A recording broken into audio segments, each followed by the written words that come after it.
Welcome to North² production of Peaked FM. I'm Korey Luna. With me is Richard Hogben. Today, I speak with Snakes of Russia. Joseph is about to embark on a tour with 10 Years, the band, and going through the United States. He'll be hitting many wonderful cities out here, notably San Francisco, coming up pretty soon. I'll have a chance to actually hang out with him in person. After we've had this wonderful conversation, where we learn more about the production of his amazing electronic metal music and the album covers, the production behind the scenes using different types of synthesizers, from soft synths to hardware to Eurorack. We get into pizza, we get into coffee, and back into synthesizers. Check out Snakes of Russia. I discovered your music once I became friends with Patrick Coleman, as we know as Malarkey. Yeah.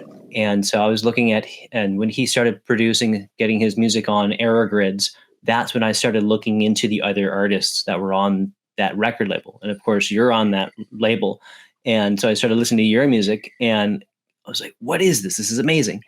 So, because like I came up with listening to metal, doing that as a teenager and a young adult. And to me, like, that is something that I had yet to really hear the amalgamation and the of metal and electronic music really coming together.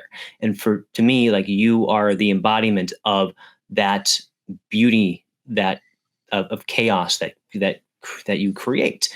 And I think it's really phenomenal, because I haven't really heard anyone else really produce it in the way that you do. And I was really inspired by it. I was curious if you might tell me a little bit more about yourself and the inspiration that goes into the music you make. Well, thank you for the kind words. That's great. Like you, I grew up listening and playing to metal and playing in a lot of bands, playing drums, and then singing in a lot of bands, and always having the energy of, loud, aggressive music behind me. But at the same time, always kind of being into electronic music and sampling and stuff. So through the years, always kind of having one foot in each. And then when it came time to just make some new music of my own, I had spent a few years making records with other people and for other people, producing and co-writing and everything. When it came time to make some records of my own, like, what should this sound like? And I just kind of, it's kind of what came out, just some dark electronic stuff that I would like to listen to.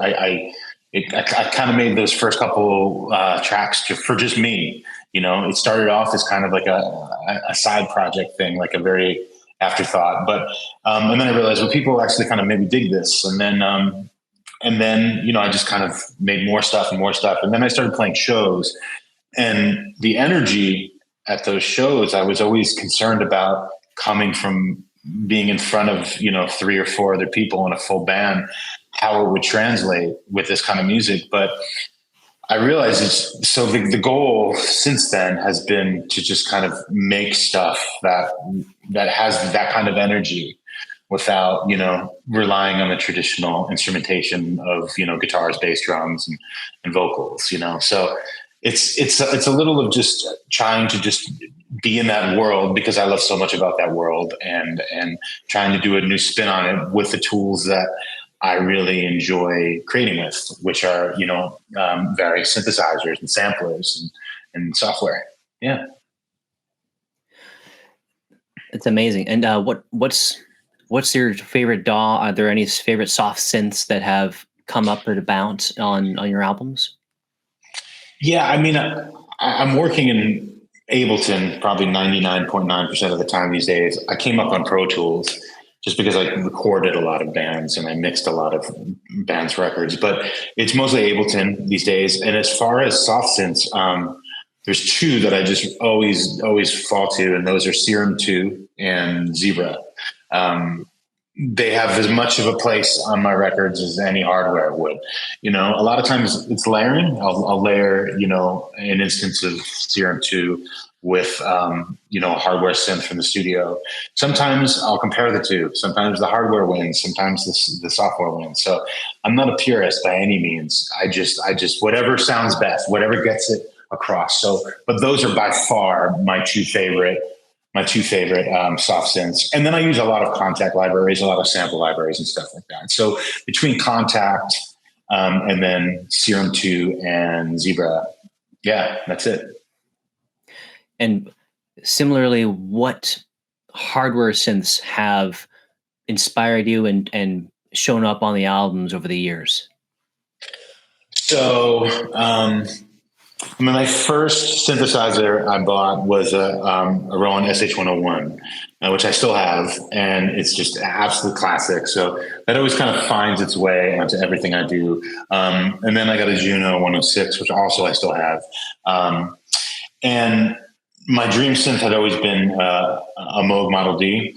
And about maybe 8 years ago, they did the first time they reissued it. And I got it then, and it's by far been my most used synth in the studio.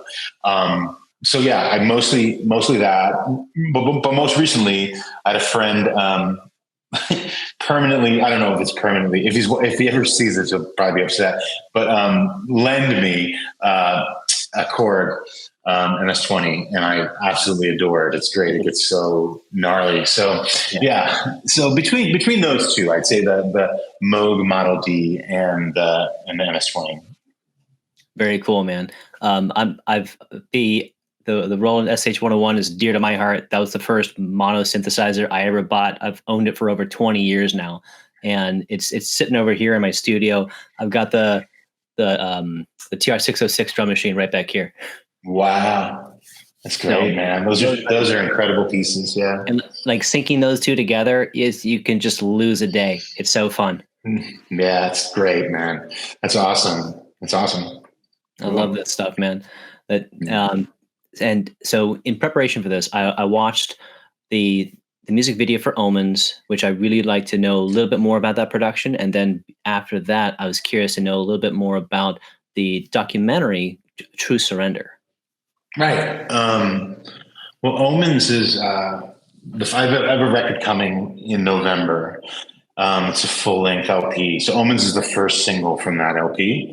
So there'll definitely be 2 more singles in September and October, and then the LP in November. So Omens is the first one, just kind of, I think, encapsulates everything that we've been talking about, and the kind of like the darkness and the energy of the metal world in, with the electronics and stuff. So I felt it was a really good first single to the drop. And the video came about. There's a very incredible photographer that we connected on Instagram. His name is Ben Staley, and he shoots for really high profile clients. And he was in Africa on a shoot, and he was packing up to leave, and he opened his bag and he saw this huge spider in his bag. So he just, instead of freaking out, he got out his camera and started shooting it. And all that footage, and then he came back from Africa with all that footage. And then he hits me up one day on Instagram. He's like, "Hey, do you have anything I can put this to for any music I can put this to?" And I'm like, "I do." And I sent it to him, and that's the story behind that video. But that's actually real footage that he shot of the spider and then let it go. But yeah, it's wild. I mean, I don't know if my first instinct would be to grab a camera at that point, but his was, and thankfully so. Yeah. That's and really then yeah, it's wild. It's a crazy story. I mean, all the other videos that I have planned will pale in comparison, but that one is pretty special. And you were asking about the True Surrender documentary? Yeah. That was this kind of. I made my last record in part. I worked with a producer named Kurt Ballou, who plays in a band called Converge, and he's made a lot of great heavy music records like High on Fire and Chelsea Wolfe, and his own records Converge, and he's incredible. And I reached out to him because I wanted to work with somebody whose sensibilities were primarily guitar based, even though I don't have any guitars in my music. So I reached out to him, just a very blind email, and he was into it. So we went. I went and stayed in Salem, Massachusetts, for a couple of days, and reamped synths through his guitar rigs. And I just said, I'm just like, just treat these like they're guitars, you know. And he did, and it was great. And I took everything home and mixed it. And while I was there, it was such a cool opportunity that I had brought along somebody to film some of it. So we did that, and then my buddy, whose place I'm at right now, who's shooting the video that we're doing tomorrow, Daniel, he shot the rest of the footage and put that documentary together, and it was cool. Yeah, it was just a cool kind of like part of the process. I love those. I watch those all the time. I love seeing making of videos and stuff. I like seeing the sausage being made. So, but yeah, it was a really cool, fun experience. And I'm glad that we got to document some of it. Yeah. It was really fun to see that process, as I think we might have something in common, where I just love seeing the behind the scenes, the process of creating the sound and the videos, the visuals. It's, as myself, I'm a photographer by trade. So seeing all that is just this, I guess that's just my one of the things I love to see. And it's so it was really great seeing that process. And your cinematographer or photographer knew what he was doing. Every shot was great. I loved, there was some wonderful lighting. I think there was some natural lighting on a street. Looked like it was like on a street corner or something like that. But it looked really good. And that's not easy to do. That sometimes you don't get the best lighting outside like that. So right. Yeah. I got lucky with Daniel is great. I've scored his film, and he's directed a few of my videos now in that documentary. Yeah, he shot it. And then the fellow we had out in Massachusetts, he was incredible too. So yeah, luckily being able to work with some really talented photographers and videographers helps. Sure. Oh, definitely. Something that Richard and I started doing back in October of 2023, and we've produced 4 mini documentaries. We've called this series Monologues, and we've worked with basically like one artist at a time. They're synthesizer based artists, and they're just like they've all become friends of ours over the years, and they're all part of the they're all I've met them all through the Bay Area, going through different electronic music meetups out here, and over the years, like, we've all become friends. And we reached out to a few of them and said, hey, would you be interested in doing this project with us? So luckily we've been able to do 4 of them so far, and hopefully we'll do another one soon. But they're really fun, and we cut them down to maybe like 15-minute long mini documentaries. Yeah, that's cool. It's I love seeing that part of the process. It's so fun to kind of like take a peek behind the curtain and stuff and see how people make their art, for any format, really. Yeah, it's fun. Yeah, man. Like, my girl and we got sucked into watching this octopus documentary that James Cameron did recently. And wow. It was just fascinating to learn about an octopus. Yeah. Wow, that's crazy. Is it out now? Is it something you can watch now? It's on Disney Plus. Yeah. It really says something about a storyteller that could make something as seemingly, mundane as an octopus into something compelling, right? Like that's the true sign of a storyteller that could take, because that was what Daniel did with this. He's like, I know we're just shooting stuff, but we need to tell a story. And I really respected that, because I didn't really think of it that way. And if I think of the way I approach my records, I certainly approach them that way, where I want to tell a story, and I want it to be a journey, and I want it to feel like a flow. So it only made sense that I connected with that idea instantly. It was like, oh yeah, that makes total sense. I get it now. It's not just a bunch of because sure, like I've seen a bunch of studio stuff and gear photos and stuff is fun, but having it be like a journey is even better. Yeah, I totally agree with that, because when we approached doing monologues, Richard always was talking with the artist, saying we need a narrative to follow. this story Yeah. on what we're doing here. So we segmented it. So each one is like the beginning of it is, the story, building the story of who this individual is. And then the second half of each of those are basically like a kind of like a music video, but it's more of just a performance like in the studio with the artist. Right. Cool. Yeah. Like a fly on the wall type of thing. Yeah. And like it's so crazy that basically it's like we'll take like a weekend. It'll be like a Saturday, Sunday weekend where we're just hanging out with this one person, and we'll go to a couple locations with that they've chosen that like really represents who they are, and we'll do some drone shots. And like we went up to Sebastopol with our friend Evan Buswell, who is the creator of New Systems Instruments Eurorack modules, and we were on the property where he lives, and we did these Richard flew his drone and did these amazing shots where we've got Evan like sitting with a little keyboard, just like playing. Looks like he's in the Shire, and this drone just kind of comes right in on him. And then we had another shot where he like flew the drone from like his home studio, like out like the porch, out of the door, and out and up to see this beautiful aerial shot. It was like, it was phenomenal. I love it now how everything has become accessible enough that we can make stuff like that and make it look so gorgeous. And, for simple ideas, I love it. No, it's great.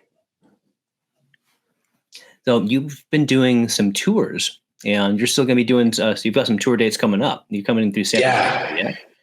Yep. I'm leaving on Sunday. I'm doing support for a band called 10 Years who had some kind of pretty big hits maybe about 15 years ago, and are still putting out records and are awesome. And they invited me along on this tour. It's a North America run, and we're hitting some of my favorite places like Denver and San Francisco. I love San Francisco, and then some brand new markets for me, that I've never been to, like Knoxville, Tennessee, and cool. And so really looking forward to it.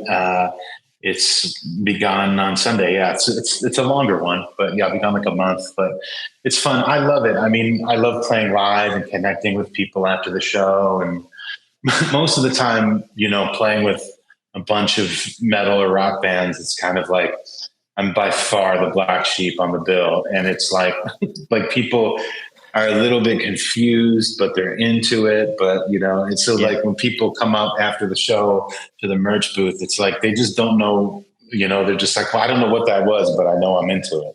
So so it's cool to meet people and I tour more with bands like that than I do like dark electronic bands, that's for sure. And it's kind of weird, but I kind of like that. I kind of like that have my own kind of, I don't know, like thing set out, like with this, where it's not like I'm not so pigeonholed into one thing. I'm kind of like not quite this, not quite that, but I kind of just, I don't know. It's fun. It's interesting, but it makes the shows really interesting. But this one I'm really excited about because it's like some pretty big rooms and it should be fun. Yeah. Yeah. Is it, I was looking at the roster for it, and you're playing, was it the Great American Music Hall in San Francisco? The Independent? Is that something? The Independent. Independent. Yeah. Good venue. Yeah, I've never played there. So I've never been. So I'm excited. Yeah. But San Francisco is one of those cities that I love playing, and every time it's great to see some faces again and stuff. So and plus I just love San Francisco. Being in LA for so long and taking many trips up there. And the food. Touring mostly is about the food and coffee for me, and then a little bit of music. So so it's all about what good food cities are we going to hit. So San Francisco is definitely on that list. What are some of your favorite foods? And I love Asian food. I love Thai food. I love sushi. I love Indian food. Like probably those three. And the Asian food in San Francisco is just fantastic. But also I love pizza. So much. I'm from the East Coast, so pizza is just fantastic, so I just try to find, whatever regional kind of food is happening, and it kind of like, and coffee too. I feel like with coffee and beer to a certain extent, it's like you can get really into, local and regional things when it comes to coffee and beer too. So that's just, a great way to start the day is kind of like find the awesome coffee spot in town. I'm a total coffee nerd in that regard. So yeah. Tell me, what's your favorite style of coffee? Just black. Just black. I get a pour over, just a pour over, or drip or whatever. It's black. That's it. Yeah, it's great. Nothing fancy for me. Yeah. So feel like you prefer a blend over a single origin? Oh, is that what you meant? That's funny.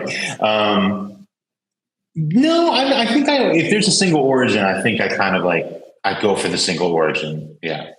Yeah. But usually I'm just like, what's the, whatever the bean that you guys make here, I'll try that, like I'm not, I just love that there's so many, every town has like 8 different coffee places that all make their own beans. It's great.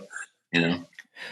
I work for a coffee shop. So I've been doing this for 3 years now with this company, and I've gotten I already had an appreciation for it from working lattes, making lattes like 20 plus years ago.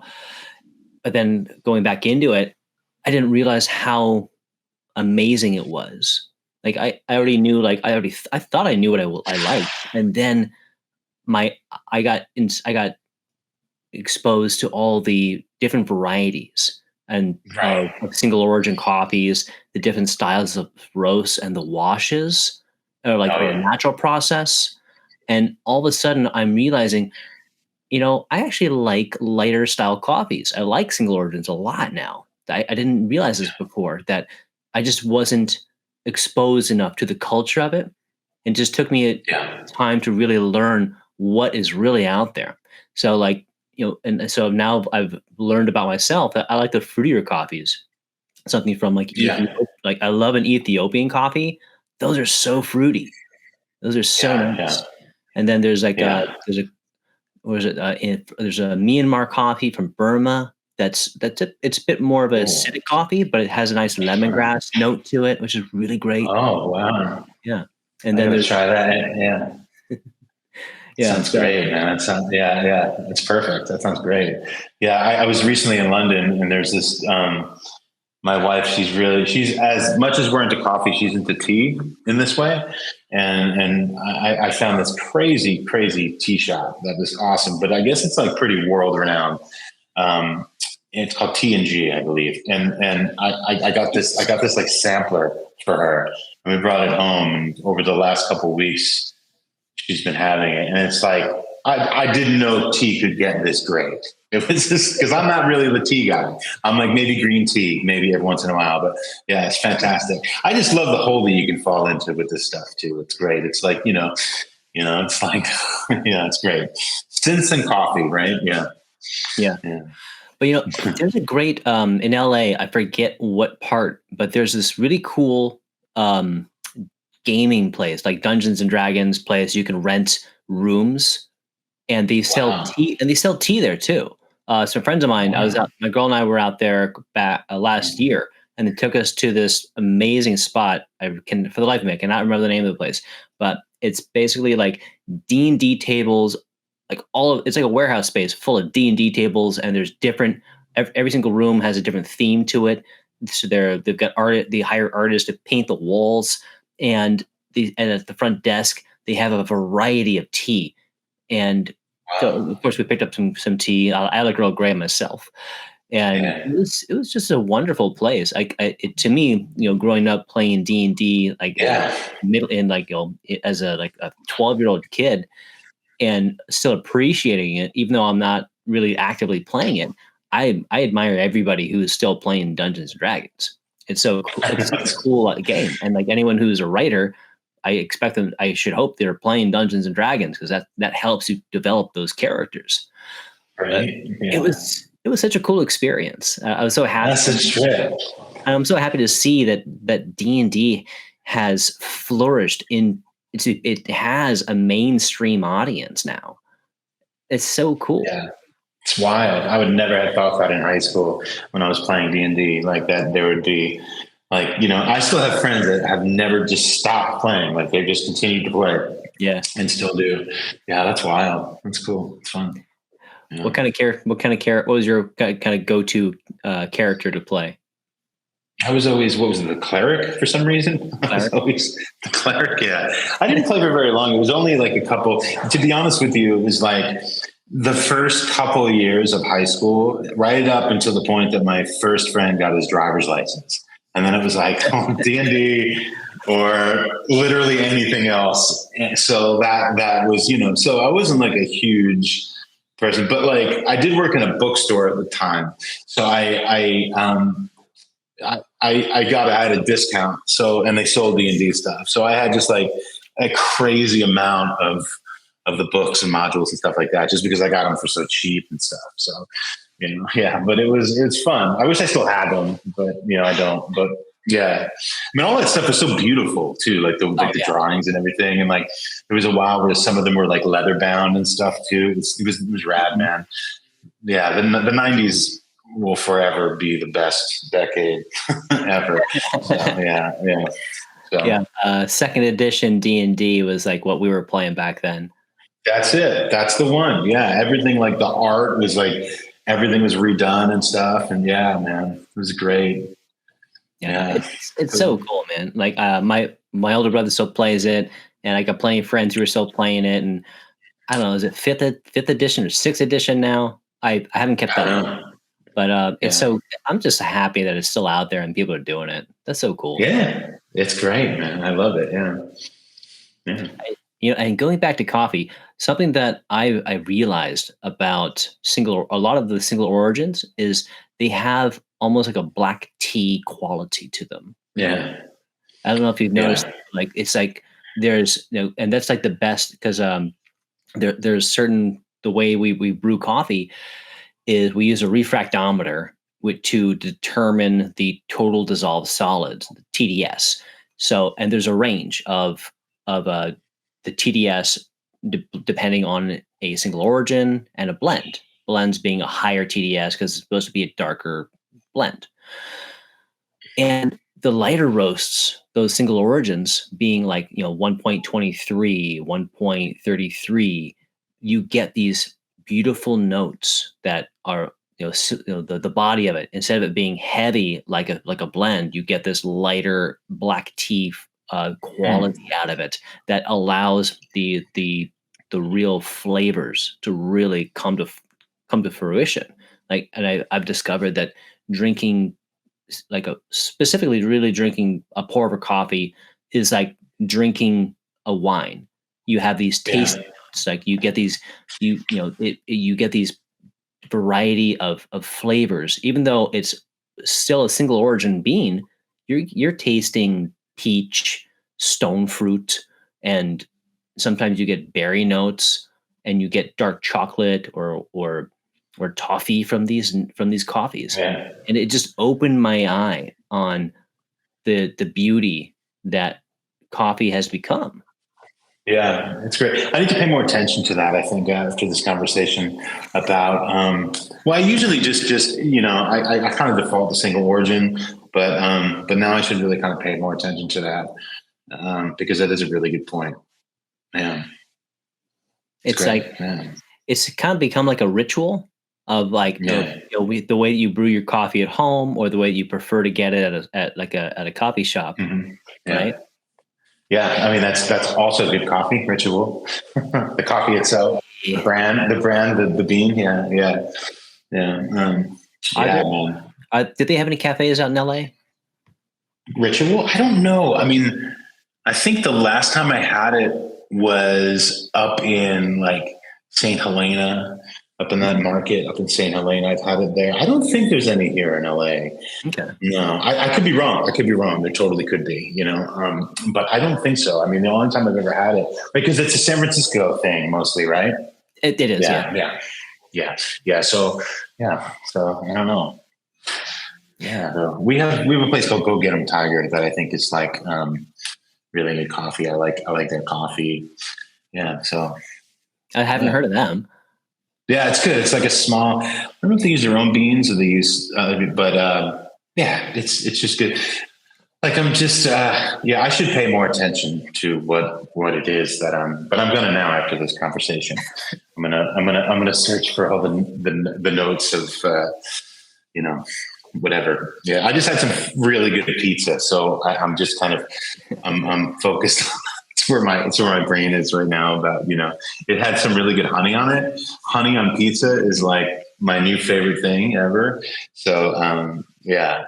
Yeah, I told you, man. It's like food, and then food, maybe a little sense, So yeah, but Totally. anyway, Was it like a hot honey or yeah, that's exactly what it is. Yeah, it's like a hot honey on pizza. It's fantastic. Oh my god! It's when you're in San Francisco, I highly recommend you got to go to Tony's Pizza. Tony's, okay. Yeah. What part of town is it in? North Beach. Okay. Oh, okay. Yeah. Yeah, that's great, man. I've had some incredible Italian food in North Beach. Yeah. Okay, cool. But I'm going to remember that. Tony's. It actually does sound familiar. Is it kind of like renowned? It is. Okay. I gotta hit it up for sure. Oh yeah. Like Neapolitan style pizza is what they're best known for. But they have the owner. I can't remember his name right now, but it's Tony Giamatti, I think his name is. His career as in the industry has blown up. This guy, he's got like he opened up I think he opened up a slice house at SFO. Wow. He's so big now, yeah. Wow, but I remember it was kind of funny. So I was on a plane coming back from Illinois visiting my girl's parents back in I think 2009, and I pick up this magazine that's just in front of me on the seat. And it's just some, whatever. But there was an article about like the top 10 best pizzas in the United States. Wow. Okay. And Tony's Pizza was like number 3 on the list. And it said North Beach. I'm like, wait a minute, I live over there. So and I had only been living in San Francisco for like maybe 2 years by then. So I hadn't explored enough. And then I found it. And since then, it was back then, it was just that one shop. And since then he's got a slice house around the corner. There's always a line to get in the place. And he's just been opening up place after place after place. It's like, it's impressive. The fact that he's grown so much, but still the quality of the pizza is still there. That's cool. Do you remember what number 1 was? No. Of the pizzas? Oh. I don't remember. I'd be curious to know that. Yeah. I don't remember. Right. Cool. But I'll try it. Yeah, man. Thanks for the recommendation. Yeah. Oh yeah. Try it out. Yeah. So, this tour you're working on, you're on, or you're about to be on. I'm curious. Are you working the music you're performing? Is this mostly from the LP, or is it like a different arrangement of older and new songs? It's pretty much like it's kind of a wide assortment. There's a bit of live drums on this new record, particularly toms. I was listening to a few different records that kind of really I pulled from this live tom thing, like just very primal. So I started writing stuff with just a lot of like big drums, and I went a couple months ago and recorded these drums, and then went home and mixed them and wrote songs with them. So I wanted to kind of represent that in these new shows. So there is a few of those songs, and I've kind of redid my live setup a little bit to include some live tom stuff. So there's a couple of those songs, a couple from the last record, and then there's like 1 or 2 from my first EP. So it's kind of a long, kind of a little bit of everything for sure. It's a longer set this time, even though it's a support slot. It's like a 40-minute set, which is about 10 minutes more than I'm used to playing. So it's so I can get some of those, assortment of songs in there too. So. Yeah. So I like kind of mixing it up a little bit, some surprises and but also that kind of changes a little bit depending on what kind of bill it is, right? If it's like a really heavy metal tour, then obviously like I'm playing stuff that's kind of maybe a little bit more energetic, or if it's like an electronic festival, then maybe I could bust out some kind of some of the more just, I don't know, down tempo synthy kind of things. So, but I like that I'm able to do that, and change my set often. But I'm really excited about this set, particularly because I just changed my live setup a little bit, and there is some live drum stuff, and yeah, it should be fun. But yeah, so I think, and a couple days into the tour, the second single would have come out. So, because that comes out on the 23rd. So maybe people would also then know that song too. So yeah, absolutely. So you've got live tom drums.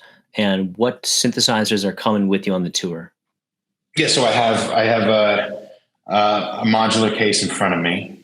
Yeah, and then I have two Roland V drums, which are toms, just because it's easier to bring those than it is to bring two full size floor toms with me. So I have those. Everything runs through Ableton. I have my stems and stuff going through Ableton, and then into the modular case, where I could mix stuff on the fly, and 4 channels of MIDI that are be played along with the stem. So I mix everything in this one modular case. I have the awesome Exelon mixer by Board Brain that kind of is the brain of everything. I have some really performance centric modules like joysticks and a lot of knobs and faders and stuff, just to make performance fun. And then I have in the modular case, I have one of those. It's brand new to me. It's an Intech Studio. Their ads are all over the place. They make these awesome MIDI controllers, and they make a modular like adapter, like for it, so it fits in my case. So it's great. So everything is just right there. It's one case and 2 toms. Perfect. So it kind of like, I mean, at some point I'll probably go out and do an all modular set, but right now I kind of really want to stay true to the records. So by doing that, messing around and remixing my stems and interpreting them in new ways and playing some sequences on top of those and muting stuff and affecting stuff, that seems to be the thing that I'm having the most fun with, and I think delivers the most live for right now. So I think, that's why rehearsing this set has been so fun. Yeah. That's so cool. So using modular with MIDI, that's something that I'm still trying to figure out in my own set, because I've got some expert sleepers. I got the expert sleepers Factotum with the MIDI extension patched into it.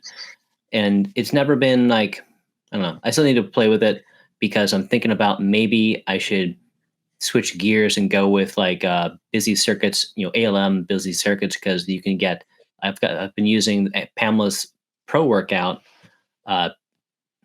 for a few years now, and you can get the MIDI expander for that one. Yeah. Thinking maybe that one would be better for what I'm trying to do. I'm still not sure. So I'm curious about what you're using, which is something I haven't heard of yet. That's part my curiosity. Yeah, my live setup has gone through, in 5 years, it's probably changed at least 5 times, at least. Like, it just changes kind of every part of that is for my own, like, I like to keep things fresh and interesting. Part of it is trial and error, for in the beginning, I was using, modular and an Octatrack. And then, then I was using, then because I was doing a lot of lights and video, I decided that I needed to run my live show off of Ableton. So then I was using Ableton and the modular, and it's been pretty much Ableton and the modular case in some form since then. Like, it's either, but then the number of cases has changed. And then, I think what works for me is I just have, I have yarns, Bermuda Instruments yarns, which is my MIDI interface. And that just takes 4 channels of MIDI out from Ableton into the modular case, and then the modular case goes back into Ableton to mix in with the rest of the stems, and then I mean that's just, it's like, it's dependable so the show can go on, but it's it's dangerous enough that it makes it interesting. Like if I miss a cue, I miss a cue. So it's kind of like. And I'm constantly evolving it. Like the addition of live, just some live drum action is more fun for me, growing up as a drummer and just being able to have that physical element again. And I mean, obviously when I scale this thing, and if someone dropped a bag of money on my front door tomorrow, I would hire a full band and we'd go and play this, and it'd be loud and it'd be like a fucking Nine Inch Nails show. But, but for now, it works that it's just me, because I'm able to, like tour successfully, and it's a low overhead and it's a lot of work, but it works. But it's also fun for me to try to figure out how to do it to a certain extent that it is fun for the audience and also fun for me. Man, this sounds like such a cool show. I'm looking forward to seeing it. Yeah, you should come. Yeah, San Francisco. Yeah, and that's, man. I love the idea of what you're doing here. Being able to incorporate the live drums with the electronic music between Ableton and some modular. It's inspiring to me. I love seeing all that being brought together. And as you said, like it's almost like a Nine Inch Nails production. And which is exactly what I was thinking about before you even said it.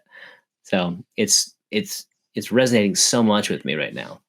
Cool. Yeah, I mean, there's really never going to be we're never going to be able to replace the energy of, when I say a band, let's just call it a drummer and someone else. Like just the physical act of somebody moving their limbs in time to the music and banging on things just brings a certain energy. It just does. It's just, so the second that I made a video a couple of years ago with 2 drummers. So it's kind of like, it's on YouTube. It's called Dose Throne. So it's kind of like, in a perfect world, I'd have myself and 2 drummers, and it's a little bit cheeky, but at the same time, it's like, I want to emphasize how important I feel that element is, And the only reason why, I don't tour with a full-time drummer, it's just more sustainable for me to do it myself.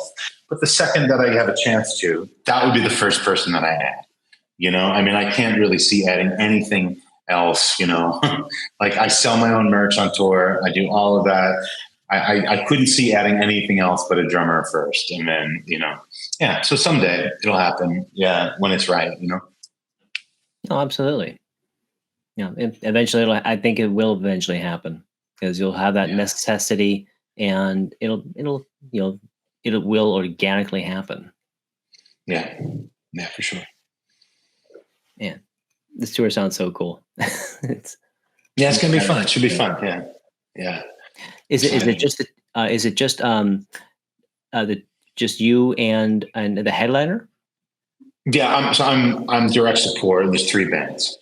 So there's the headliner, 10 years, myself, and then there's a band called Kaminar that they're the opener. So it's three bands. It's great, early. It's like I never realized how much I loved early shows until I played 18 of them in a row and have to drive from city to city. When a show ends at 10 or 10:30, I mean, I'm pretty sure we get to a point in our life where like that's a great thing, and I'm at that point in my life. So yeah, it's short and sweet, man. It's great. It's awesome. Just like enough time to have fun, play a show, connect with people, and then on to the next. Yeah, you need your sleep. Yeah, exactly. Yeah, totally, man. Yeah. I mean, and don't get me wrong, because I appreciate the fact that there are these amazing shows, and there's all kinds of great DJs out there. People are like partying until like 6 a.m. doing the, and it's like, that's awesome. I'm not there. Right. Yeah. I mean, man, I follow a bunch of, really incredible techno DJs on Instagram and stuff like that. And sometimes they hit me up when they're in town and they're like, hey, I'm playing tonight. And I'm like, great, what time? And they're like, 4. I'm like, AM or PM? Like, it's 4.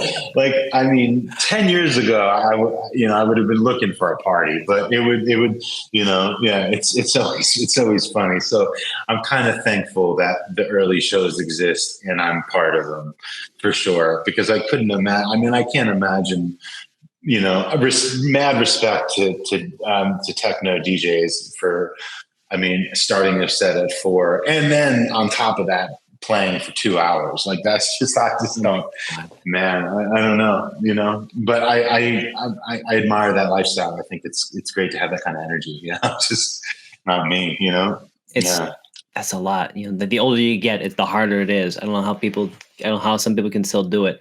So yeah, exactly. My friends and I did a show in Hayward last November with some friends of mine and we all played modular sets, and we were outside on the patio section of this warehouse space, and on the inside were the DJs, and we're outside in the cold on the patio. And I think my set I went on at like 1 a.m. And I got home at like 3 or 4 in the morning. The next day I thought I was going to die. Yeah, I mean, it's funny because it's like, there was for many, many years, too many years of my life, I would have, I definitely, there was really, there was no bounds, like I literally saw the sun come up way too many times, and it was great. I mean, at the time and the place, and like I said, if that is your time and your place, if that's the kind of music you play, it's awesome. I mean, I'm not knocking. I think it's incredible that people, go and hang out and dance all night. It's awesome. Just for me, I just enjoy being back at the hotel at 11:30, and that's it. So, yeah, but yeah. No, I feel you, man. It's like if I can get to bed by like 9:30 p.m., that's yeah. I know. I hear you. Yeah, it's rough, but it is part of our culture is to be out late at these shows. Right. Yeah. I mean, and every once in a while, sure. Yeah, it's cool. Yeah. I think, I played late shows, where it's like, I didn't play at like 1:30 or something like that. And it's its own thing. It's fun, I miss back in the day, talking about metal and stuff like that, like just playing like really lousy house shows and basements and stuff and screaming in people's faces. Like, I love those shows too. I love that kind of energy. And those shows, like something like that at 2 or 3 in the morning, like that's super fun. It's just like, because it reminds me of that era of just like, just just playing in the living rooms. I love those kind of things, man. It's just everyone's right there. Everyone's 2 feet away. It's kind of a cool energy. Yeah. And there's some of those, that's still a thing, right? Like some of these DJs and performers, they're performing in the crowd instead of on a stage or on a podium. They're in the pit with everybody, and everyone's just around them. And that looks pretty cool. It looks super cool. I think Glitch Mob, I saw some videos of them doing that where they were just surrounded by people. I think if I rolled that way, that's the way I'd do it. That's just so much energy. It's great. You're not separated. You're not up on a stage. You're just kind of like in the crowd. I think it's awesome. It would feel like you're, back playing those, basement hardcore shows again. It's like you're just literally screaming in people's faces, but it's with, synths instead of your voice. I don't know. Yeah, but that's a great energy. I love that. Yeah. And there's that, what's that band? That band Lightning Bolt that they play on the floor in the club. Yeah. I mean, I was at the, probably the coolest concert that I ever went to in my life was, I was at the Portishead Live in New York taping. I just arbitrarily, I saw Portishead was playing at Roseland in New York City. I grew up in New Jersey. So, and I bought a ticket. Like I just bought 2 tickets, like you would. I think it was, yeah. And I went to the show, and like I walked in, and Roseland usually had this like huge stage and then the crowd. But we walked in that night and there was no stage, just everything was set up on the floor of the Roseland. So in a sense, yeah, it was like that. It was like they were set up in the middle, and everyone was just kind of around them, sitting around them. And it wasn't really until they started playing where I turned to my friend and I said, I think this is something really cool, man. Because we saw them, and they were filming it, like not videotaping. They were shooting film, and they had to stop to change the reels of film. It was awesome. But it took us a second to realize how cool it was. Like this is, because it was only like 200 people in there or something like that, or maybe even less, I think. But it was not a lot of people. And it was nuts. It was definitely one of those right place, right times. I didn't know anyone special. I wasn't on the VIP list. I just bought a ticket. I just went. It was wild. But yeah, that was on the floor at the Roseland. Wow. But it was great. Yeah. It was fun. That's so cool. Amazing. Yeah. A question I was curious about is the covers of your albums and singles have a theme. And I was curious, do you have a particular artist you work with for the cover art? Yeah, so this time around, there's an artist that I found on Instagram. His name is Morgan Sorenson, and he goes by the name MCE Machine, SEE Machine. Fantastic. And I was just looking at his work forever. And about maybe like not 6 months ago, he posted something, and I'm just like, man, and it was just so inspiring to me, just a piece of art. And I'm like, I just want to write a whole record just to put that on the cover. And literally that's what I did. Like I hit him up, and I'm like, how much to license that? And, I PayPal'd him, he sent me, it was great. And then he kind of, for these singles for this new record. So that's the cover of the brand new record. And for the singles, he actually kind of deconstructed that cover for me. So he made some like digital, like just single covers. Which is great. Yeah, but it's all him. But yeah, I haven't kind of revealed what the phone looks like yet, but it's awesome. And it's just going to be like, I'm putting it, there's going to be like a special box set that has that. Yeah. What's the word I'm looking for?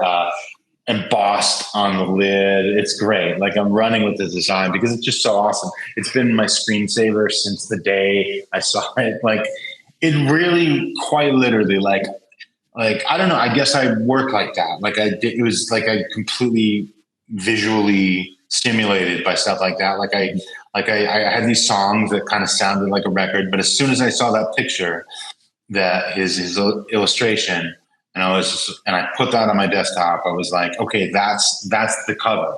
So let's make this thing, It's really interesting. I mean, it's happened kind of that way before, but not really. But this was the first time that it was like, I was so into a piece of art that I was just like, okay, like let's do this. Let's do this thing and put this on the cover, Yeah.